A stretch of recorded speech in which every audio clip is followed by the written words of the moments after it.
All right, well, you are here with the XR community. XR community has been with you on your crazy ride from Kickstarter. I thought about canceling it, but I couldn't abandon them. I had to make sure I made it here. Thanks for being here. But I think a lot of people are probably thinking about the recent announcement with Anduril and Meta. And we can read the headlines, we can read the news things, but you personally, what went into that decision? Sure, so for people who aren't familiar, I'm teaming up with Meta to build combat heads-up displays for the United States Army. A lot of people were pretty surprised by that because I started my first company, Oculus, when I was 19, and then I sold it to Facebook, was working on virtual reality development there for a few years, and then they fired me in early 2017. And I've been on a somewhat public crusade since then. And so people have been asking, oh my God, Palmer, why would you guys team up? What the hell is happening? Is it true? It is the Berenstain Bears and not the Berenstain Bears. I've jumped into an alternate universe where somehow you and Mark Zuckerberg are friends. And there's a few things that, you know, we've been talking about this backstage and at other times too, but for a very long time, AR and VR were really pushed largely by the government, by the military. That's where all the funding was. It's where all the products were. There's been a huge shift over the last few years where the consumer space is actually in the lead. When you look at the best AR tech, the best virtual reality technology, it's actually being built mostly by consumer and commercial-oriented companies like Meta. And there's a lot of things that I invented before selling my company to them, that I invented while I was there, that they've invented since then, that are kind of outside of my toolbox if I'm not partnered with a company like Meta. Yeah. And I think that this is really something where I've had plenty of beefs in my life with lots of different people, lots of different people. But at some point, when you're working on problems like we are, where it's literally life and death, where you can be making a huge difference in the outcome of extremely consequential events, it's too important at some point to let personal grudges stand in the way. And when you meet and you talk in that context, you say, okay, what can we do together to help American troops? It becomes a lot easier to bury the hatchet. So it wasn't just about getting your toys back? Sorry, it wasn't just about It wasn't just about getting your toys back? It was about getting my toys back, but for a good cause.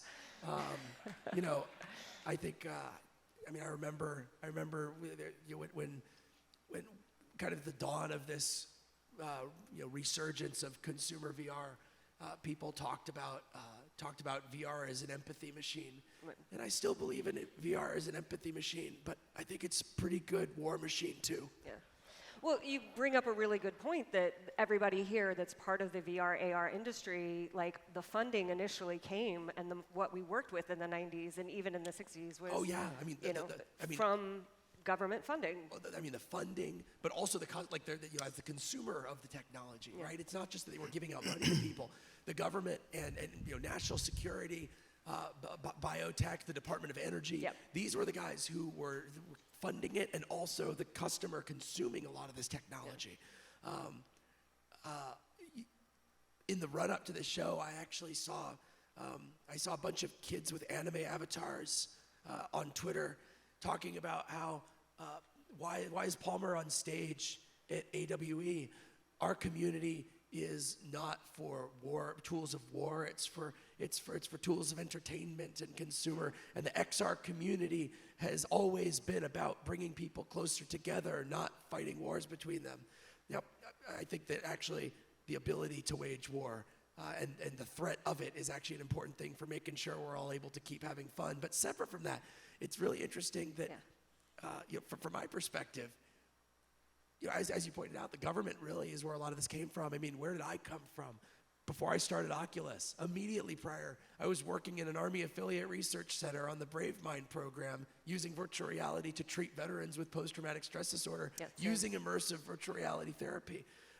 Where did almost every person in the AWE Hall of Fame come from? Almost all of them have been working on Navy programs or on Department of Energy programs or National Institute of Health and Science programs that were funded by the government to do these things. And so it's very interesting. Our industry is so successful that there's an entire professional class that has a career in the industry and thinks that it's actually only about consumer entertainment. That's really a testament to the success of the AR/VR industry, that you can be in the industry and unaware of where it all came from and still have a job.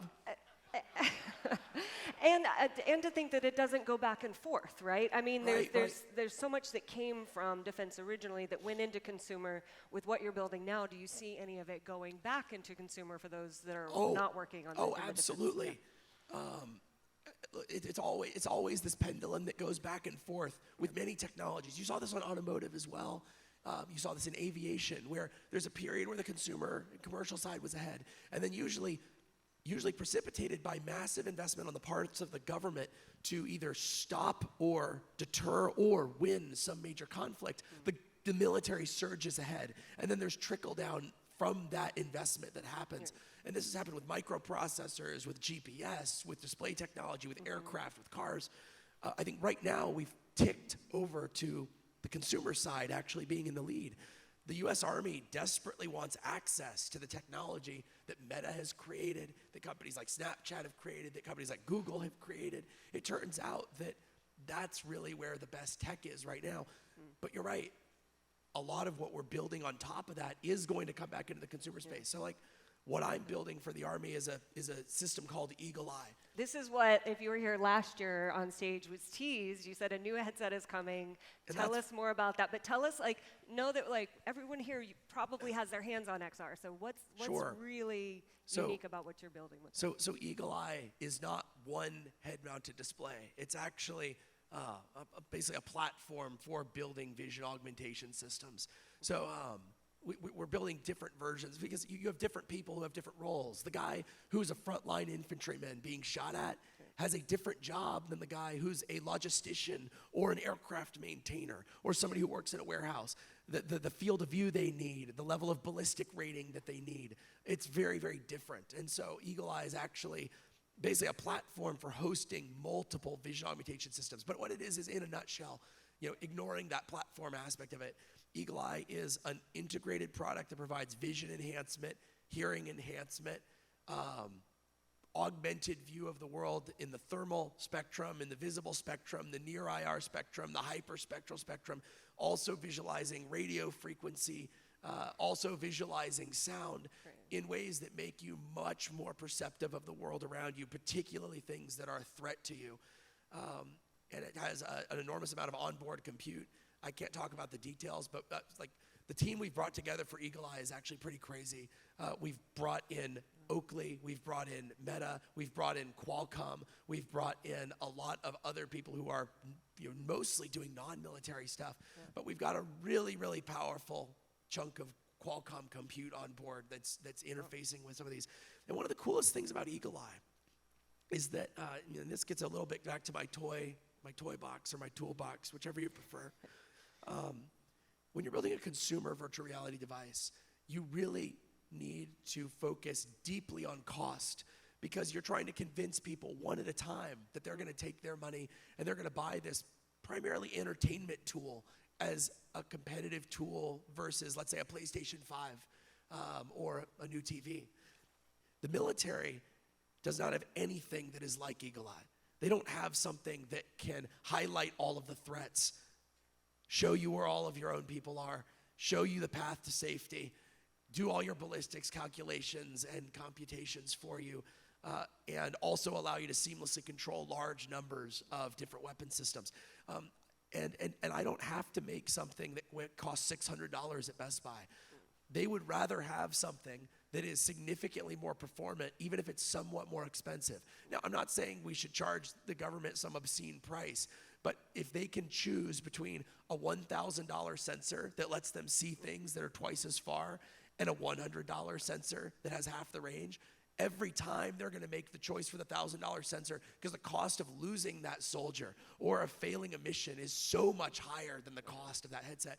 So what's fun from a tech perspective is we're able to build a headset that costs tens of thousands of dollars to make. We can load it with image sensors that are nicer than even Apple would put in something like the Vision Pro. We can afford to put extremely high-end displays in it that are far beyond what the consumer market would reasonably bear today.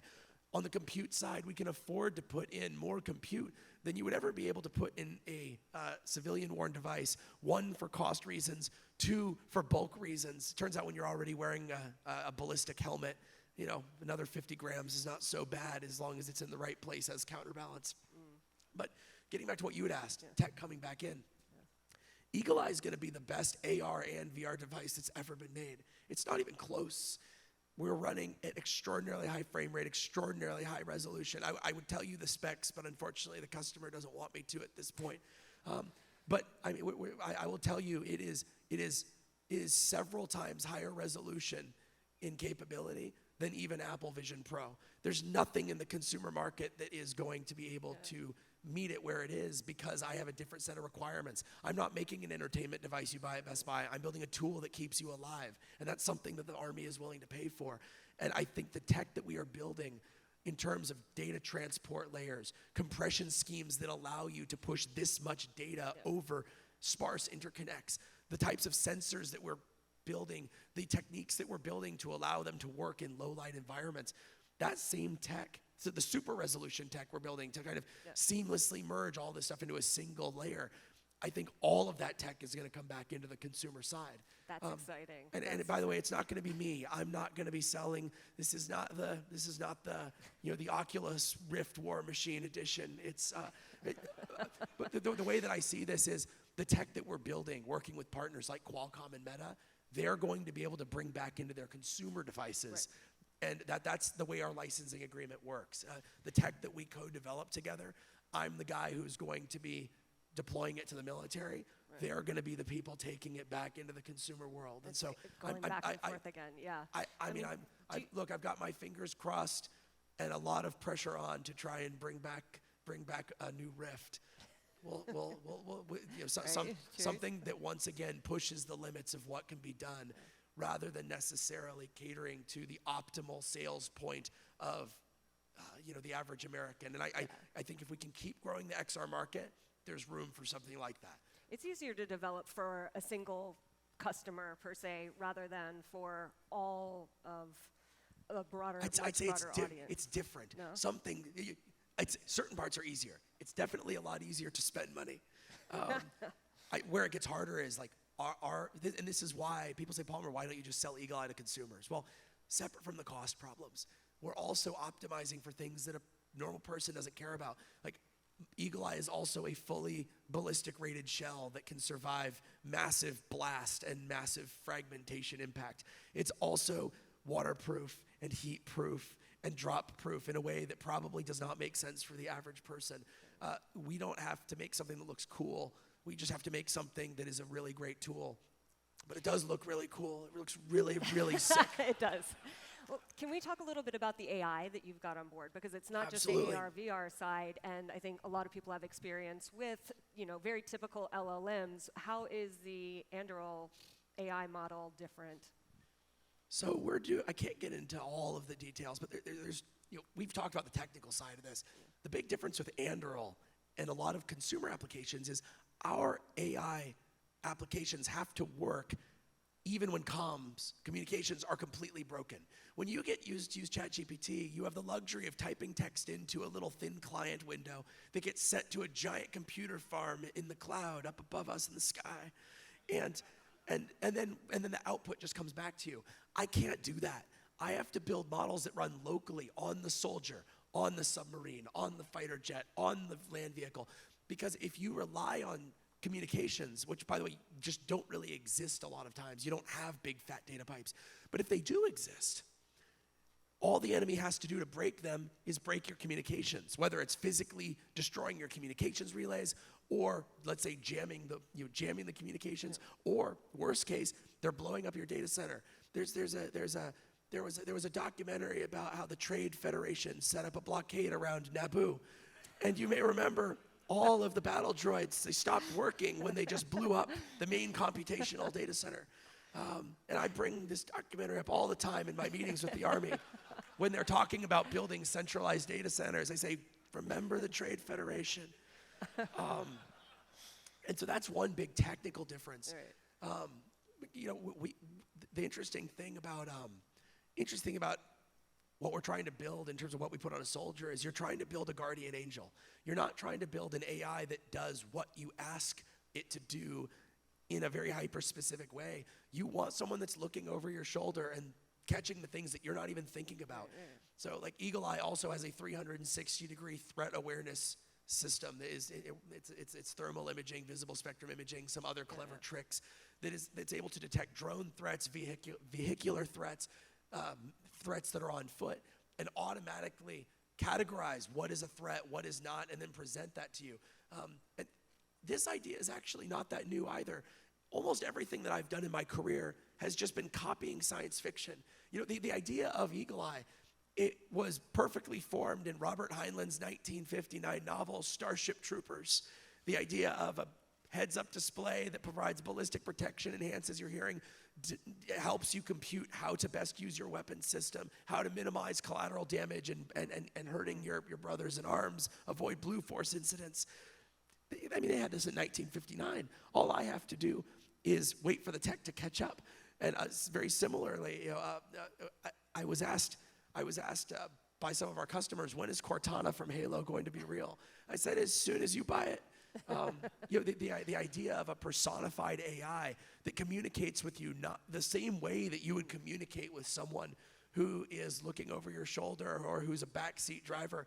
It's a pretty good scheme. I want to get into the interface side of things, but I think just to touch quickly on the LLM side, I know when people work with ChatGPT or Claude, it will return bad information, right? Oh, absolutely. So it's how are you navigating the quality of information, making sure it's not civilians getting targeted or not. Right. So I mean, the thing that you need is you need confidence in the denominator. You need to know how much of what you don't know. If an AI has uncertainty, it's critical that it surfaces that uncertainty to me. I'm okay with my AI systems making guesses, but the person has to understand that it's making a guess. You don't want it to present a hallucination as reality. It can never say that you should do something because it is certain that you should when it's actually wrong. And when the consequences are life and death, the stakes are much higher. This does make it harder for Anduril. Yeah. We can't necessarily leverage all these LLMs that are out there for consumer use just for what we're doing. It'd be great if I could just take, Llama or ChatGPT 4 and just run it on a local node. But I can't because I don't know if you guys have ever really tried to test these things. I mean, there's a million examples, but I mean, I was asking ChatGPT to help me find a book that I read when I was a kid, and I can't remember the name of it. And it was a book actually where it must have been like a really not popular book written by some unpopular author because I cannot find it anywhere. But when I was a kid, I was tracking down books on VR, and somehow I ended up reading this book from the library. Maybe you guys can help me. It's a book where a kid, it's set in the future. They have VR haptic rigs that he has one in his basement that he uses, a full VR haptic suit. The game that they all play is this MMO that is set in ancient Rome. And you can buy fake Roman currency, ancient Roman currency for real currency. Anybody know? His parents take away his haptic suit, and he ends up going away to this summer camp where you can where you use VR. But it turns out they enslave you and they make you slaves in this game. And any time that you try to say anything that discloses that to the players, an AI hypervisor layer censors you and jumps in for a moment to make it unclear. Anyway, I was asking ChatGPT to help me find this. And it was so interesting because it said, well, it's actually hard for me because there's actually 5 books that meet this description. And I looked up, and only one of the books was real. The other 4 books literally didn't even exist. And it's those types of errors that you cannot bring to the battlefield. It'd be a gross dereliction of duty to do it. And we've talked about this too, but the good news is the DoD actually understands a lot of this. A lot of the people are asking about the ethics of autonomous weapons, the ethics of AI in military. The DoD has actually had directives on autonomy for about 2 decades now. And they've got a lot of these ideas of where can you outsource responsibility to the machine? When can you not? When does a person need to sign off? the DoD is even willing to accept suboptimal outcomes on a statistical basis if it means that a person is the one always making and taking responsibility. How long have these been in effect? So the DoD has had annual circulars on use of autonomy since the 1990s. Okay. And we've been using autonomous weapons. This is debatable. There's an interesting debate where you can argue that autonomous weapons have existed for thousands of years. Things like pit traps and spike traps that are calculated to break at one weight and not another. I'll set aside that fun argument and just say modern computer-driven autonomous weapons, like missiles that can fly over the horizon beyond sensor range, then identify something like a surface-to-air missile launcher and destroy it. Right. We've had guidance on how to use those since the 1960s. And so it's really everyone else catching up. The autonomous vehicle industry is catching up with the DoD on this. Also, the media is too. I recently I got into an argument with a TechCrunch reporter who wrote a story that said that the DoD does not currently have any ethical guidelines on the use of autonomous weapons, and it's unclear what those guidelines may end up being. I said, you're completely wrong. They've had them for decades. People have been born, gone into the Department of Defense, and then retired in the time since those regulations have existed. How can you say they don't exist? And then they edited it, and it was still wrong. And they edited it, was still wrong. And then they ended up getting fired, and they work for the San Francisco Chronicle now. But the point is, I think people don't, on a broad level, understand just how far along these debates are within the Department of Defense. Well, and I think Department of Defense and consumer has been very separated for a very long time. Well, unfortunately, more and more separated. There's fewer, the fraction of Americans that are in the military or who have a family member who have served has been going down continuously. And look, maybe that's good in that it reflects the unprecedented stability that the United States has enjoyed since the end of the Cold War. But you have to recognize that even in that peace dividend, there are downsides. And one of those downsides is people don't understand the DoD as much as they used to. They aren't as close to as they used to. They're not really as aware of what they're doing. And that makes it a lot easier for the two to take a divergent path where you have one part of America that does understand the military, another that does not. And I don't think it's good for either side to be as compartmentalized as they have, especially when you see it's in particular people who are brilliant with technology, who are at the top of their class, who are the ones no longer choosing to work in aerospace or defense.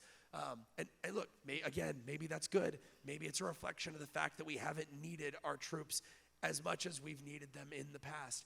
But it has me worried about the future. All right, I'm going to swing over quickly to the UI thing because I find UI particularly interesting. I mean, this is your area of expertise, so I should be asking you questions, probably. Well, we're definitely exploring it at NIA, and we're exploring with the idea that the best interface is no interface. The more seamless it is to the experience, and I imagine on the battlefield, that's especially critical where you've got to make split-second decisions that can be fatal. And if you get caught up in the interface of how is this working, what do I need to do, all of the things that you mentioned sound very confusing. How are you guys handling the interface side? Well, one of the interesting challenges of the kind of user interface research and study community is that so much of it has been driven by games and websites where the interaction is actually the point. You actually want to be, to some degree, limited by how fast a person can operate the UI. Nobody wants to make a game where the complexities of playing StarCraft boil down to every 3 minutes you get one choice and you do a rubber stamp yes or no. Wouldn't be a very fun game, but that is actually what you want for warfighters. You don't want them to have the full-time job of using a user interface, commanding and controlling every sensor that's feeding their data layer.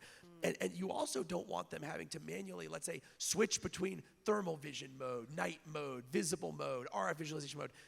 I often make the point that Superman does not have to go through menus to use his heat vision or to use his X-ray vision. I don't know how he does it, but I imagine that he just sees the world and he just sees the information he needs to. I don't think he's doing mode switching.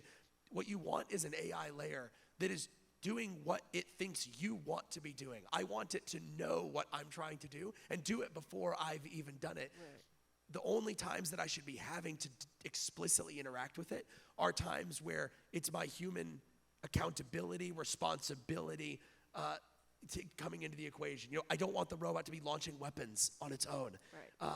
But I do want it to be watching for threats on its own. I don't want to have to be manually configuring the types of drones that I'm concerned about at the moment. I want it to be ingesting far more data than I ever could and boiling it down into things that I, as an operator, can understand. And that's not that different from Cortana, from Halo, not the Windows product. Please, not the Windows product. And I think it's pretty cool that we live in a time where this tech actually is feasible. I mean, Robert Heinlein in 1959, he thought he was a few years away from this stuff existing.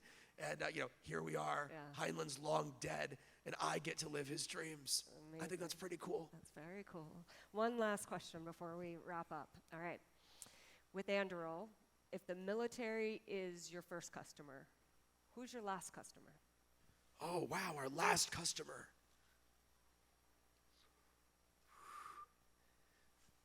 I mean, there's an obvious, I'll give two answers to this, because the real obvious answer is adversarial nations. Because if I sell to China today, I'll actually go to prison. So that's actually, and by the way, this drives why we can't sell our things to everybody. People have said, Palmer, why don't you just sell Eagle Eye to everybody? Why don't you sell it to the military? And I just want to buy it myself. I'm a hunter or a sportsman, or I want to use it for paintball. Why can't I buy it?